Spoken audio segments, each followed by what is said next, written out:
Bismillah ar-Rahman ar-Rahim. Après 10 ans de supplice, sauf une minorité a suivi le prophète sallallahu alayhi wa sallam. À Taïf, personne ne l'a suivi. Personne ne l'a suivi. Pire que ça, personne n'est prêt à le protéger à la Mecque. Comment y retourner? Comment il va retourner de la Mecque qu'il a quittée pour chercher le soutien de l'extérieur? Et là, il va retourner les mains vides. Là, à mi-chemin, le prophète sallallahu alayhi wa sallam, à mi-chemin, il a vu un brouillard, une fumée dans le ciel. Et c'était Jibril alayhi salam. Jibril alayhi salam en compagnie d'un autre ange, l'ange des montagnes. On connaît notre aqida concernant les anges, que les anges, chacun a sa mission. Jibril, il est responsable de quoi? De l'wahy, de la révélation. Israfil, al-nafkh fi s-sur, etc. Donc chaque ange, il a une mission. هذا ملك الجبال, l'ange responsable des montagnes. Et là, Jibril a dit au prophète sallallahu alayhi wa sallam, il a dit au prophète sallallahu alayhi wa sallam, si tu le désires, tu demandes à l'ange responsable des montagnes, à cet ange-là qu'il fasse tomber Al-Akhshabayn sur la cité. Al-Akhshabayn, c'est deux montagnes qui contournaient Mecca, la cité de la Mecque. Deux montagnes. Il a dit, si tu le désires, si tu veux, Allah subhanahu wa ta'ala, il va demander, par l'ordre d'Allah, cet ange va faire tomber les deux grandes montagnes, les tonnes et les tonnes de pierres, jusqu'à ensevelir Mecca.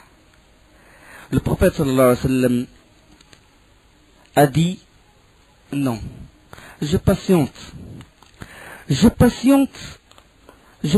peut-être qu'Allah subhanahu wa ta'ala sortira de leur descendance quelqu'un qui adore Allah et lui associe rien. Je patiente, peut-être qu'Allah subhanahu wa ta'ala sortira de leur propre descendance celui qui dira La ilaha illallah Muhammadur Rasulullah. Malgré tout ceci, il a patienté le prophète sallallahu alayhi wa sallam. Miséricorde. Wa ma arsalnaka illa rahmatan lil alamin. Arrivé à la Mecque, le prophète sallallahu alayhi wa sallam n'avait guère envie de retourner. Il n'avait guère envie de retourner, et que les conditions qui 2 jours seulement auparavant l'avaient incité à quitter son foyer, il a eu peur de rentrer à la cité, à la Mecque, sans protecteur. Il faut qu'il y ait quelqu'un qui le protège. Il faut le voisinage, quelqu'un qui dit je protège le prophète sallallahu alayhi wa sallam. Alors là, il envoyait quelqu'un à Al-Akhnas ibn Shurayq, l'un des nobles de Quraysh, l'un des notables, et lui transmis ces paroles, le fait que Mohammed te fait dire m'accorderas-tu ta protection? La réponse de l'Akhnas ibn Shurayq fut négative. Il lui dit je suis sous la protection de Quraysh. Le prophète sallallahu alayhi wa sallam eut un moment de réflexion. Qui peut le soutenir? Qui peut le protéger? Suhail ibn Amr. On va parler plus tard de Suhail ibn Amr dans le pacte de l'Hudaybiyah, Inch'Allah. Suhail ibn Amr. La réponse de ce dernier, elle fut également décevante. Il a dit je ne protège personne contre Quraysh. Qui peut le protéger? Qui peut le protéger? Et là, Al-Mut'ab ibn Adi, peut-être, il va le protéger. Il a envoyé Al-Mut'ab ibn Adi, et Al-Mut'ab ibn Adi, il a dit qu'il rentre dans la cité, je le protège. Bien qu'il soit mécréant, Al-Mut'ab ibn Adi, à l'époque, il a dit je le protège. Parce que c'est une question aussi de fierté des Arabes. Le professeur sallam, il est rentré sous le voisinage, sous la protection de Al-Mut'ab ibn Adi. Et là, le lendemain matin, Al-Mut'ab ibn Adi, il a armé ses 6 fils. Il a 10 fils, il leur a donné chacun armé, c'est-à-dire bien armé. Et ils sont sortis derrière le prophète sallam, ils ont fait tawaf autour de la Kaaba. Il a dit, je le protège. Il a dit, je le protège. Là, Abu Sufyan, il alla le trouver et lui dit, protecteur ou disciple? Hein? Est-ce que protecteur, est-ce que tu es son protecteur, tout en étant dans notre religion, ou bien tu es son disciple, c'est-à-dire que tu as témoigné le shahad? Il a dit non, protecteur. Il a dit, par Allah, si tu as dit disciple, on te combattrait. Jusqu'à quel point la situation s'est aggravée. Il a dit, puisque tu es protecteur, donc ça te regarde. Et le prophète sallallahu alayhi wa sallam resta sous la protection de Mut'am ibn Adi. Alors là, pendant cette période, le prophète sallallahu alayhi wa sallam chercha toujours une issue à ce problème. Comment il doit, une solution, d'autres personnes qui peuvent le suivre, d'autres personnes qui peuvent l'écouter. L'islam, on sait qu'il était en état de grande faiblesse. Et Allah subhanahu wa ta'ala, il a voulu réconforter, il a voulu consoler le prophète sallallahu alayhi wa sallam. Une fois, le prophète sallallahu alayhi wa sallam est sorti à l'extérieur de la Mecque pour prier. Il était accompagné d'Abdullah ibn Mas'ud radiyallahu anhu. Et le prophète sallallahu alayhi wa sallam, arrivé à un endroit, il a dit à Abdullah ibn Mas'ud, tu restes ici, je vais m'éloigner, et tu ne viens que si je te fais signe.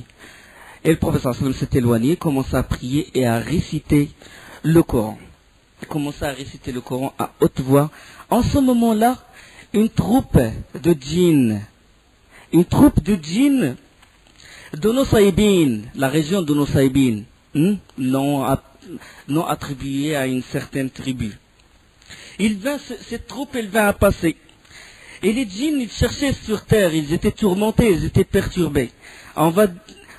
Ils étaient perturbés, pourquoi? Parce que on sait que les djinns, ils avaient l'habitude de voler la parole qui a été dite par les anges dans le ciel le plus bas. On sait ça. Hadith de Bukhari rapporté par Abu Huraira, quand Allah subhanahu wa ta'ala il décide une décision, les anges ils battent de leurs ailes en signe de soumission. Hein? إذا قضى الله أمرا في السماء, quand Allah il décide quelque chose dans le ciel, ضربت الملائكة أجنحتها خضعانا لقوله, les anges battent de leurs ailes en signe de soumission. ينفذهم ذلك, cette décision leur parvient, et dès que حتى إذا فزع عن قلوبهم, dès que la peur, parce que quand la décision il vient d'Allah subhanahu wa ta'ala, ils tremblent, et les anges ils tremblent, ils ont eu peur de cette décision d'Allah. Et puis bon, Jibril ramène cette parole et les anges disent à Jibril, qu'a dit votre Seigneur? Et Jibril il dit la vérité. ماذا قال ربكم قالوا الحق وهو العلي الكبير, lui le très haut et le très grand.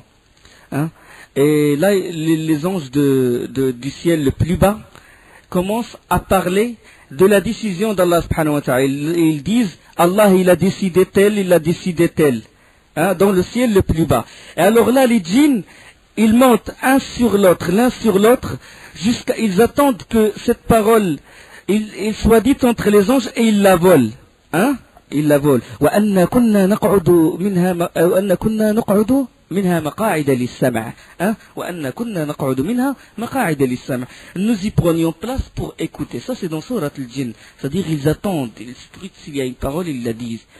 C'est pour ça ils la volent. فمن يستمع الآن يجد له شهابا رصدا ولقد زينا السماء الدنيا بمصابيح وجعلناها رجوما للشياطين إلا من استرق السبع فأتبعه شهاب مبين ولقد زينا السماء الدنيا ولقد زينا السماء الدنيا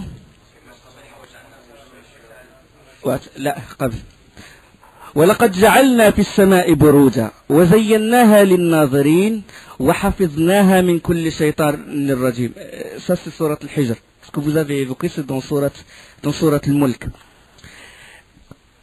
La preuve que Allah subhanahu wa ta'ala il dit illa man istaraqa as-sam'a fa'atba'ahu shihabun mubin. Sauf si un djinn il vole cette parole, alors un météore le suit. Il est poursuivi par un météore. Allah il a voulu que ça soit ainsi. C'est son royaume. Il le fait avec sagesse. La sagesse elle appartient à Allah subhanahu wa ta'ala. L'une des raisons c'est pour mettre nous les simples humains à l'épreuve. Parce que le djinn, il y a des djinns qui ont des alliances avec qui? Avec les marabouts, avec les devins. Ils ramènent la parole de vérité. Et ils mélangent avec ces paroles, comme c'est rapporté dans beaucoup de hadiths authentiques, ils mélangent beaucoup de mensonges. Et puis il y a un djinn qui est l'inséparable du devin. Et c'est lui qui rejette dans son oreille cette parole qui a été décidée par Allah subhanahu wa ta'ala. Et comme ça, quand il dira cette parole, les gens ils disent ah le devin il a eu raison. C'est pour ça dans un hadith les compagnons ont dit au prophète sallam les devins parle-nous à propos du devin. Il a dit ils ne sont sur rien, c'est-à-dire ils n'ont aucune base. Il dit et puis les compagnons ont dit des fois ils nous parlent, ils nous disent quelque chose et il s'avère vrai. Il a dit ça c'est la parole volée par le djinn aux anges et qui est insufflé au devin ou au marabout. D'accord? Pour mettre à l'épreuve, est-ce que nous on croit vraiment qu'Allah il connaît l'invisible? Ou Cheikh Flani, ou la voyantelle, ou Madame Soleil? Tu es mis à l'épreuve. Il faut que tu sois mis à l'épreuve. D'accord? Que le voyant il a tort, même s'il a raison. Le voyant il va te dire bon, c'est pas moi, le mois prochain, tel président, il va mourir. Et qu'il s'avère qu'il va mourir. Tu dis, tu as tort. Seul Allah, il connaît le futur. D'accord? C'est une mise à l'épreuve. Ils avaient l'habitude de voler cette parole qui est dite par les anges. Mais là, il y a eu un phénomène exceptionnel. Il y avait un phénomène exceptionnel que à la venue du prophète sallallahu alayhi wa sallam, le ciel a été gardé. Il y avait beaucoup d'étoiles, beaucoup de météores, et il a été gardé, c'est-à-dire il a été protégé contre les djinns pour qu'ils volent, ils empêchent les djinns pour voler cette parole. Il y avait beaucoup de météores, donc ils étaient étonnés par cet événement, comme c'est évoqué dans Surat al-Jinn. وأنا لمسنا السماء فوجدناها ملئت حرسا شديدا وشهبا. Et nous avons frôlé le ciel et nous l'avions trouvé plein d'une forte garde et des météores. وأنا كنا نقعد منها مقاعد للسمع فمن يستمع الآن يجد له شهابا رصدا. Nous y prenions place pour écouter, mais quiconque prête l'oreille maintenant trouve contre lui un météore aux aguets. وأنا لا ندري. Ils étaient tourmentés par cet événement. وأنا لا ندري أشر أريد بمن في الأرض أم أراد بهم ربهم رشدا أم أراد ربهم بهم رشدا أم أراد بهم ربهم رشدا.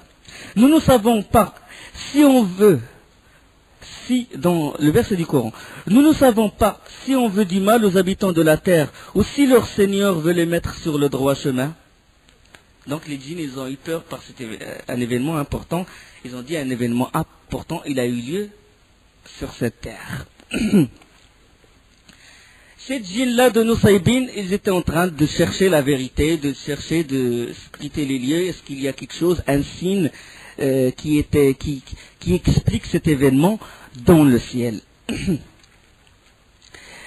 Pendant qu'ils se promenaient, ils ont vu le prophète sallallahu alayhi wa sallam en train de lire le Coran. Ils se sont réunis autour de lui et ils étaient de plus en plus nombreux. Et Ibn Mas'ud les a vus. Et Ibn Mas'ud était loin, il ne savait pas ce qui se passait.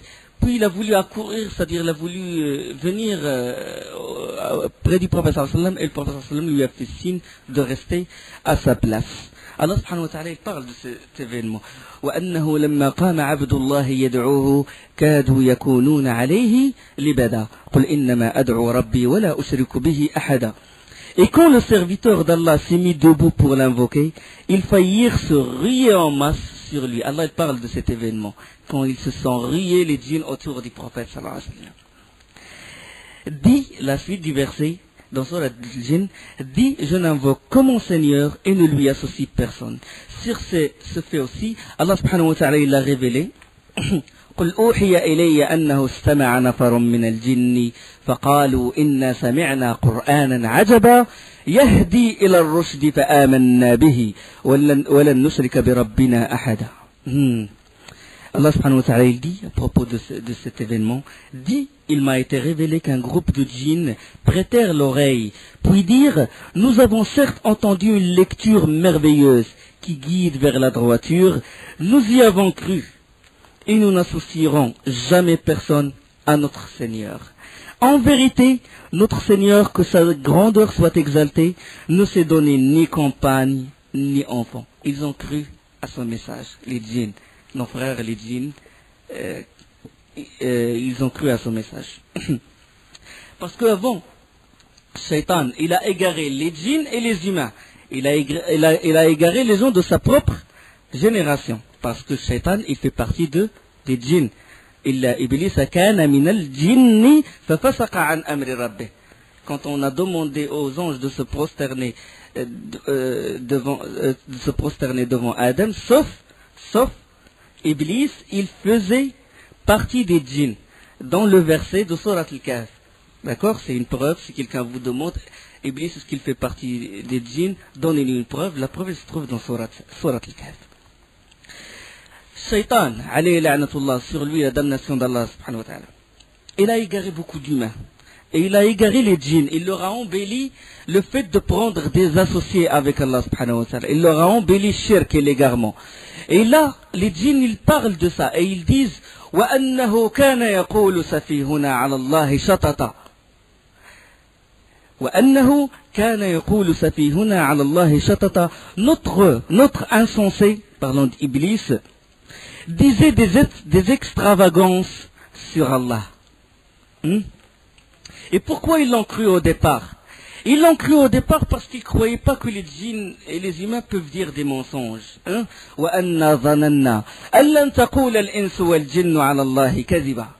Ils ont cru que les djinns et les humains ne peuvent pas mentir.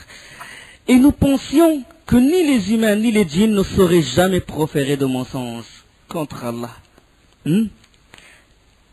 Subhanallah. Et les djinns, on sait qu'ils avaient l'habitude, les ins, les humains, ils avaient l'habitude de recourir aux djinns, tels que les marabouts, etc. Et les devins, et Allah subhanahu wa ta'ala, eux ils parlent, les djinns ils disent, وَأَنَّهُ كَانَ رِجَالٌ مِنَ الْإِنسِ يَعُوذُونَ بِرِجَالٍ مِنَ الْجِنِّ فَزَادُوهُمْ رَهَقًا. Et des individus d'entre les humains recouraient à des individus d'entre les djinns, lesquels ne faisaient qu'accroître leur détresse. Le fait de recourir à un djinn, de s'allier avec lui et de prendre l'information de lui, l'information, la parole d'Allah qui est dite dans le ciel plus bas, qui la ramène, le fait de s'allier avec lui, c'est un acte de kufr, de mécréance. C'est un acte de mécréance. Parce que le djinn, il ne s'allie pas avec le marabout ou le devin, sauf si ce dernier commet un acte de mécréance. Il lui dit, tu écris le Coran, la Fatiha avec les impuretés, avec najasa. Ou bien tu égorges pour moi, tu fais une offrande, tu sacrifies quelque chose pour moi, alors qu'on doit sacrifier que pour Allah subhanahu wa ta'ala. Le fait de sacrifier pour une autre chose, c'est un shirk, association. C'est-à-dire qu'on a vénéré tel hôte de la tombe ou tel shirk et qu'on l'a égalé avec Allah subhanahu wa ta'ala. Seul Allah mérite qu'on sacrifie pour lui, qu'on l'invoque. Donc cette alliance, c'est un acte de mécréance. Cette alliance, c'est un acte de mécréance. Allah subhanahu wa ta'ala dit, vous apprendrai-je sur qui descendent les diables? Ils descendent sur tout calomniateur pécheur. Ils tendent l'oreille, cependant la plupart d'entre eux sont menteurs. Clair le Coran. Clair. Les marabouts, les voyants, hadous, c'est des menteurs. Textuellement dans le Coran. Le Coran il est clair et notre religion est simple. Ceux qui s'allient dans cet acte-là de sorcellerie, Allah subhanahu wa ta'ala les mettra au feu tous les deux. وَيَوْمَ نَحْشُرُهُمْ جَمِيعًا ويوم نحشرهم جميعا يا معشر الجن قد استكثرتم من الإنس وقال أولياؤهم من الإنس ربنا استمتع بعضنا ببعض وبلغنا أجلنا الذي أجلت لنا قال النار مثواكم خالدين فيها إلا أن يشاء الله إن ربك عليم حكيم. Le jour, on les mènera au rassemblement. Ya ma'shar al-insi wal jinn, ya ma'shar al-jinn, aux communautés des djinns, qad istakthartum min al-ins. Vous avez abusé dans votre comportement envers les humains. Wa qala awliya'uhum min al-ins. Et leurs alliés parmi les humains. Rabbana istamta'a ba'duna bi ba'd. Chacun il a eu profit. On a eu un profit mutuel, hein? Le marabout il veut de l'argent, hein? Ou le devin il veut de l'argent. Il veut aussi qu'on mette son nom dans les journaux, dans les revues ou dans la télé ou dans toute Masa'ib, la grande catastrophe qui sévit maintenant dans le monde musulman, pas dans le monde de Kofar. Chez les musulmans maintenant, tu trouves dans la radio partout tel voyant, et on propage ça, subhanallah. Cherche le fait de croire à ces gens-là. Ajib. Ils ont profité. Le marabout, le devin, l'astrologue, il veut avoir un rang élevé, il veut avoir l'argent. Le diable, il veut autre chose, il veut qu'on lui associe, qu'on l'invoque, qu'on égorge pour lui, etc. Allah, il les mettra tous les deux au feu. Nous avons eu le profit mutuel et nous avons atteint, on est à terme de ce que tu nous as promis. Allah il dira, le feu sera votre demeure. Vous, djinns et humains. D'accord? Parce que le prophète sallallahu alayhi wa sallam a été envoyé aux djinns et aux humains.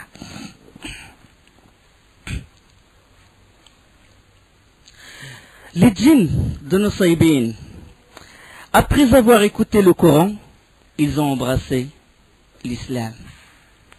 Subhanallah. وأنا لما سمعنا الهدى آمنا به. وأنا لما سمعنا الهدى آمنا به فمن يؤمن بربه فلا يخاف بخسا ولا رهقا. Et lorsque nous avons entendu le guide, nous y avons cru. Et quiconque croit en son Seigneur ne craint alors ni diminution de récompense, ni oppression. وأن. Mais ça, c'est des choses concernant l'aqida. Nous, on parle de sira parce que la sira, elle recouvre le dogme, elle recouvre toutes choses. وأن منا المسلمون ومنا القاسطون فمن أسلم فأولئك تحروا رشدا وأما القاسطون فكانوا لجهنم حطبا. Et il y a parmi nous les musulmans et il y a les injustes. Et ceux qui se sont convertis à l'islam sont ceux qui ont cherché la droiture. Ça, toujours les versets de Surat al-Jinn. Et quant aux injustes, ils formeront le combustible de l'enfer. وأن من المسلمون ومن القاسطون فمن أسلم فأولئك تحروا رشدا وأما القاسطون فكانوا لجهنم حطبا. Donc il y a des musulmans parmi les djinns et des mécréants parmi les djinns. Il y a des pervers parmi les djinns, il y a des gens honnêtes parmi les djinns. Les musulmans parmi les djinns sont nos frères. D'accord? Les musulmans parmi les djinns sont nos frères, sont nos alliés. Et les mécréants sont nos ennemis. D'accord? Ça c'est une chose concernant la croyance à Aqidah. Et les djinns, regarde, nous les humains, on doit apprendre les leçons de nos frères et les djinns. On doit apprendre cette leçon très importante. Et quand ces djinns ont embrassé l'islam, juste après, qu'est-ce qu'ils ont fait? Ils ont appelé leur peuple à l'islam. Directement, ils ont fait da'wa Allah subhanahu wa ta'ala. Ils ont appris quelque chose, ils ont transmis ce qu'ils ont appris. C'est ça. Le musulman, il doit être comme ça. Il apprend et il transmet à ses frères. D'accord? Rappelle-toi. وإذ صرفنا إليك نفرا من الجن يستمعون القرآن فلما حضروه قالوا أنصتوا فلما قضي ولوا إلى قومهم منذرين. Rappelle-toi, ça c'est dans Sourate Al-Ahqaf. Rappelle-toi, lorsque nous dirigeâmes vers toi une troupe de djinns pour qu'ils écoutent le Coran. Quand ils assistèrent, ils dirent, écoutez attentivement. Puis quand ce fut terminé la lecture du Coran par le prophète sallallahu alayhi wa sallam, ils retournèrent à leur peuple en avertisseurs. Directement mundirin. قال انصتوا فلما قضي ولوا إلى قومهم منذرين. Directement ils ont averti leur peuple. Qu'est-ce qu'ils ont dit à leur peuple? قالوا يا قومنا إن سمعنا كتابا أنزل من بعد موسى مصدقا لما بين يديه يهدي إلى الحق وإلى صراط مستقيم. يا قومنا أجيبوا داعي الله وآمنوا به يغفر لكم من ذنوبكم ويجركم من عذاب أليم. يا قومنا أجيبوا داعي الله. Du moment qu'ils ont entendu, ils ont propagé. Qu'est-ce qu'ils ont dit? Ils dirent, ô notre peuple, nous venons d'entendre un livre qui a été descendu après Moïse alayhi salam.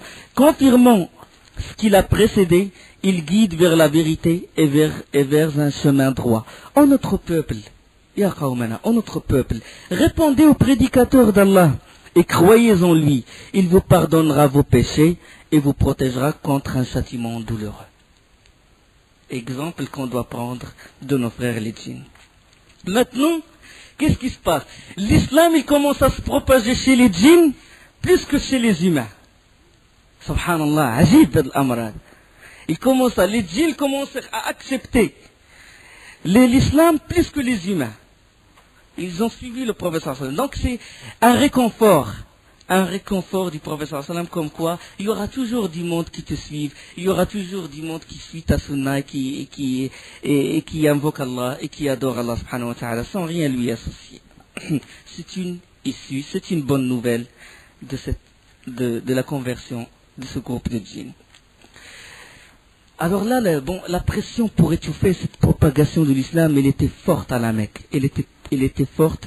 Et les chefs de Quraysh étaient non seulement déterminés à ne pas laisser en paix leurs compatriotes à la Mecque, mais aussi à l'extérieur de la Mecque, à savoir l'Abyssinie. La maison de l'Arqam ibn al-Arqam, il était sous surveillance, résidence surveillée. Il est à la Mecque. Mais il y a un autre centre de propagation qui se trouve où? Il se trouve chez Najashi, en Abyssinie. L'Abyssinie, c'est l'Éthiopie et la Somalie. Alors, qu'est-ce qu'il faut faire? Là, d'accord, l'Arqam, il est sous contrôle, il est près de nous. Mais loin, l'autre centre, il peut gagner d'autres adeptes, et ça peut être dangereux. Ça peut être dangereux pour les koufars, pour les mécréants. Là, ils conçurent rapidement un plan. Le Négus, roi de l'Abyssinie. Le Négus, qu'est-ce qu'il aime le plus? Les cadeaux qu'aime le Négus. Le Négus, il aime beaucoup les pots tannés. Et les Quraysh, ils avaient une certaine quantité de ces pots tannés importés du Sham. Donc, ils ont rangé certains cadeaux et tout, pour attirer les faveurs, pour pouvoir discuter avec le Négus. On prépara alors le plan, on prépara les cadeaux, et on choisit 2 personnes. Qui sont ces 2 personnes? Amr ibn al-As et Abdullah ibn Abi Rabi'a. Deux émissaires, 2 ambassadeurs. Ils connaissent la valeur de Amr ibn al-As comme un homme habile, un homme de ruse et tout. Et Abdullah ibn Abi Rabi'a. Ils ont pris la route vers l'Abyssinie et arrivés là-bas, et conformément aux instructions données par Quraysh sur la conduite à suivre, les deux ambassadeurs, qu'est-ce qu'ils ont fait? Ils ont abordé d'abord les évêques. L'Abyssinie, il y a quelle religion? Chrétienne, on a parlé de ça au cours des premiers cours. C'est le christianisme. Le Négus était chrétien. Et les hommes de poids, l'entourage, c'était des chrétiens, c'était surtout des évêques. Alors, les deux émissaires, qu'est-ce qu'ils ont fait? Ils ont abordé d'abord les évêques, l'entourage, pour préparer le terrain après. Ils ont donné les cadeaux aux évêques, les évêques, ils étaient réjouis de ces cadeaux. Puis ils leur ont dit quelques insensés de notre peuple se sont réfugiés dans ce royaume et ils ont abandonné la religion de leur pays, ils ont abandonné leur religion, non pas pour adopter votre religion qui est le christianisme, suivez bien la diplomatie, non pas pour adopter votre religion qui est le christianisme, mais pour inventer une religion nouvelle. Et il vaut mieux que vous nous donnez ces réfugiés-là, parce que nous, on est les plus proches d'eux. On est des Quraysh, et eux, ils sont des Quraysh. Et on est leurs parents, ce sont nos enfants. Donc, nous, on connaît leur histoire. Donc, il serait mieux de nous les livrer. Et essayez, si vous voulez, de ne pas les convoquer et de ne pas laisser un dialogue entre le Négus et ces gens-là, parce que nous, on les connaît très bien et c'est nous qui sommes capables de les juger. Ils veulent éviter qu'il y ait un dialogue entre le Négus et les compagnons du prophète sallallahu alayhi wa sallam. Hein? Parce qu'ils peuvent, avec leurs paroles et tout, ils peuvent attirer le Négus. Alors là, ils sont rentrés chez le Négus, le terrain il est prêt, les évêques ils sont déjà mis en garde, c'est-à-dire avec les cadeaux et tout, parce que les cadeaux ils facilitent les choses. Bon, les deux émissaires, ils ont parlé au Négus, ils étaient accueillis par le Négus, et puis ils lui ont exposé leurs motifs, etc. Et ils ont dit que les nobles de leur peuple, parlant de ces réfugiés-là, qui sont leurs pères, leurs oncles et leurs proches parents, te prient de les leur restituer. Les évêques étaient présents à l'audience, et d'une voix unanime, ils prièrent le Négus de leur remettre les réfugiés. Il a dit, ne sont-ils pas leurs propres parents qui les demandent? Ils sont les meilleurs juges. Commencez à insister pour mettre du poids sur le Négus pour leur donner les réfugiés. Et le Négus, cependant, s'est mis en colère. Il a dit non. Il a dit non, par Allah. Je ne les livrerai pas. Je ne les livrerai jamais. Je ne livrerai jamais des gens qui ont choisi mon voisinage et ont fait de mon pays leur demeure. Et ils me donnent préférence sur d'autres personnes, sur d'autres gens. Je ne les abandonnerai pas tant que je ne les aurai pas interrogés. C'est une leçon à tirer. Le juge, il faut qu'il y ait les deux disputeurs. Hein, d'accord? On ne juge pas alors qu'il n'y ait qu'une personne. Dans un hadith, le prophète sallallahu alayhi wa sallam, il dit, si quelqu'un est venu se plaindre auprès de toi pour que tu juges en sa faveur et que lui il a un œil crevé, il faut attendre son adversaire. Peut-être que son adversaire il a les deux yeux crevés. D'accord? Donc il faut que les deux adversaires soient devant toi pour que tu juges. Et je vais les ramener, je vais leur poser des questions et je vais voir. C'est à moi de juger. Je juge sans pouvoir les écouter, c'est insensé. Il a dit, s'il en est vraiment ainsi, alors, comme ils ont dit, je les remettrai entre leurs mains, les mains des émissaires, pour qu'ils les rendent à leur peuple, et dans le cas contraire, je resterai leur protecteur et bienfaiteur aussi longtemps qu'ils demanderont ma protection.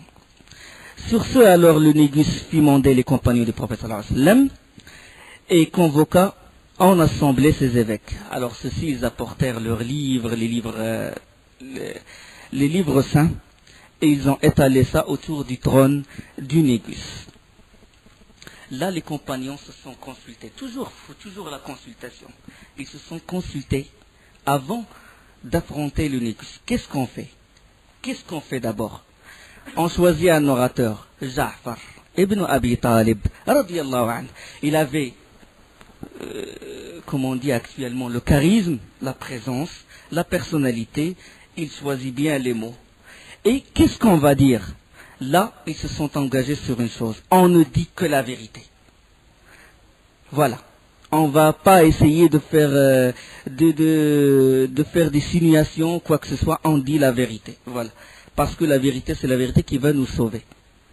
Des fois, les gens, ils imaginent que quand ils montent, ils vont s'en sortir. Mais c'est une issue. Après cette issue, il y a une autre porte. Alors que la vérité, il sauve la personne. Lorsqu'ils furent tous assemblés, Négus leur adressa ces paroles. Il a dit, quelle est cette religion? Quelle est cette religion qui vous a amené à vous séparer de votre peuple? Bien que vous n'ayez pas adopté ma religion, ni celle des peuples qui nous entourent. À quoi Ja'far ibn Abi Talib radiyallahu anhu répondit, ô roi, nous étions un peuple plongé dans l'ignorance, qui adorait les idoles, mangeait les bêtes mortes, commettait les abominations, rompait les liens de parenté.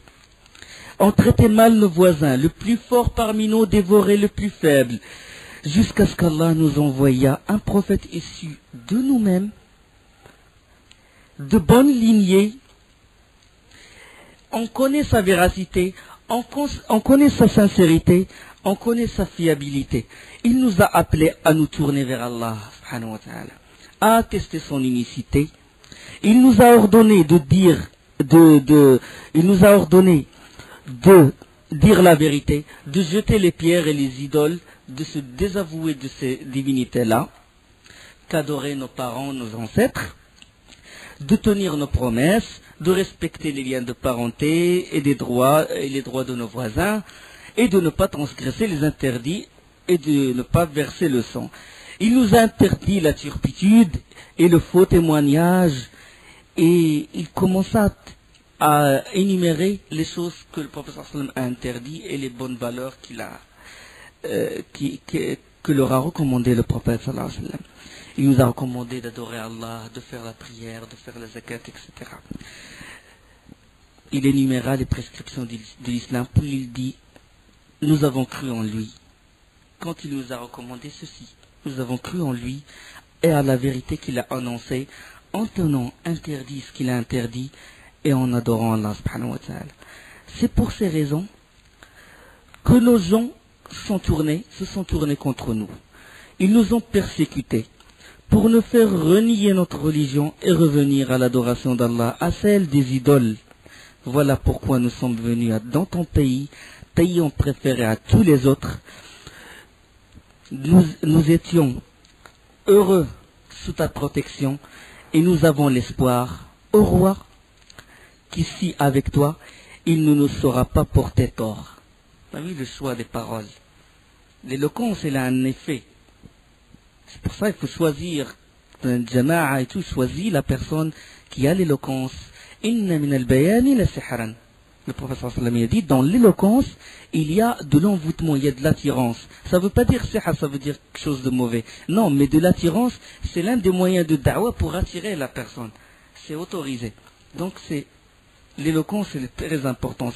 Elle est très importante, elle a un grand effet sur le négus. Il a entendu, il a écouté attentivement ce que disait Ja'far ibn Abi Talib radiyallahu anhu, et lui a dit, peux-tu me réciter une partie de ce qu'Allah lui a révélé?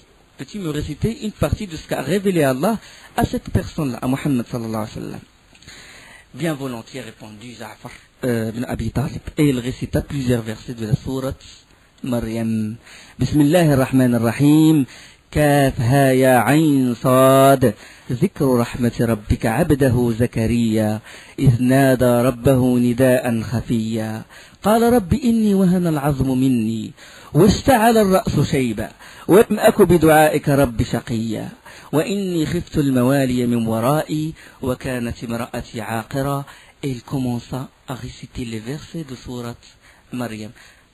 Il a l'histoire de Zacharia, l'histoire de Yahya. Ya Yahya, خذ الكتاب بقوة وآتيناه الحكم صبيا وحنانا من لدنا وزكاة وكان تقيا. Il parla, il lui récita l'histoire de Zacharia et de Yahya. Et alors là, le négus fut envahi par cette parole, par cette récitation. Il a pleuré. Il a commencé à pleurer jusqu'à mouiller sa barbe. Et les évêques pleurèrent à leur tour. Sous l'effet de ces paroles, la parole d'Allah, inimitable, inimitable et parole de vérité. Après le négus, quand il a entendu, quand il a écouté attentivement, il dit, cela vient de la même source de ce qu'a apporté Jésus. Puis se tourna vers les deux émissaires de Quraysh et leur dit, vous pouvez vous retirer car par Allah, je ne vous les livrerai pas, ils ne seront pas trahis. La même source, Isa, la même source dans les livres, la même chose qui se trouve dans l'Injil, la même.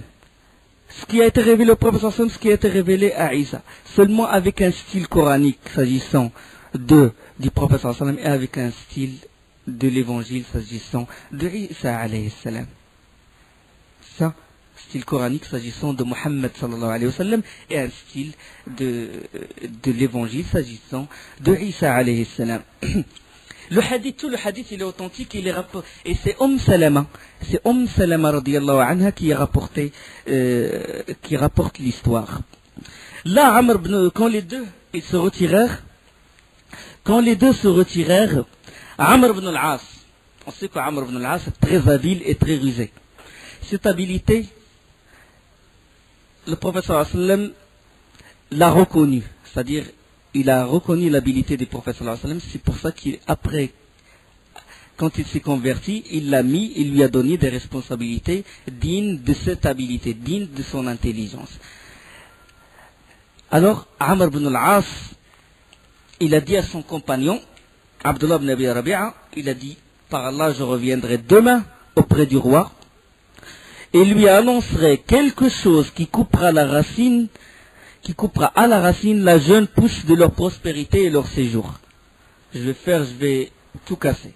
Je vais lui dire quelque chose comme ça, pour vraiment qu'il nous les livre. Le lendemain, il alla trouver le négus et lui dit, ô roi, ces gens-là à qui tu as donné asile, ces gens-là, ils profèrent un mensonge énorme concernant Isa, fils de Marie. Ils profèrent un mensonge énorme. Le négus, il a dit, quel mensonge? Il a dit, envoie-les. Appelle-les, tu leur demandes ce qu'ils disent sur Isa alayhi salam. En présence de roi, le négus leur demanda, il les fit convoquer et il leur demanda, que professez-vous au sujet de Isa alayhi salam? Il a posé la question. Déjà, ils se sont engagés de ne dire que la vérité. Ja'far ibn Abi Talib, radiyallahu anhu, il n'a fait que réciter les versets du Coran. وَاذْكُرْ فِي الْكِتَابِ مَرْيَمَ إِذِ انْتَبَذَتْ مِنْ أَهْلِهَا مَكَانًا شَرْقِيًّا فَاتَّخَذَتْ مِنْ دُونِهِمْ حِجَابًا فَأَرْسَلْنَا إِلَيْهَا رُوحَنَا فَتَمَثَّلَ لَهَا بَشَرًا سَوِيًّا قالت إني أعوذ بالرحمن منك إن كنت تقيا قال إنما أنا رسول ربك لأهب لك غلاما زكيا. Rappelle-toi, mention dans le livre, Marie, quand elle se retira de sa famille en un lieu vers l'Orient, elle mit entre elle et eux un voile. Nous lui envoyâmes notre esprit Jibril qui se présenta à elle sous la forme d'un homme parfait. فأرسلنا إليها روحنا. Quand c'est évoqué روح, ça veut dire Jibril. تعرج الملائكة والروح إليه جبريل وأيده بروح القدس جبريل. L'esprit Jibril alayhi salam. Et Jibril, il prend la forme d'un être humain. Qui se présenta à elle sous la forme d'un homme parfait. Elle dit, je me réfugie contre toi auprès du tout miséricordieux si tu es pieux. Il dit, je suis en fait un messager de ton Seigneur pour te faire don d'un fils pur. قالت إني أعوذ بالرحمن قالت إني أعوذ بالرحمن منك إن كنت تقيا قال إنما أنا رسول ربك لأهب لك غلاما زكيا.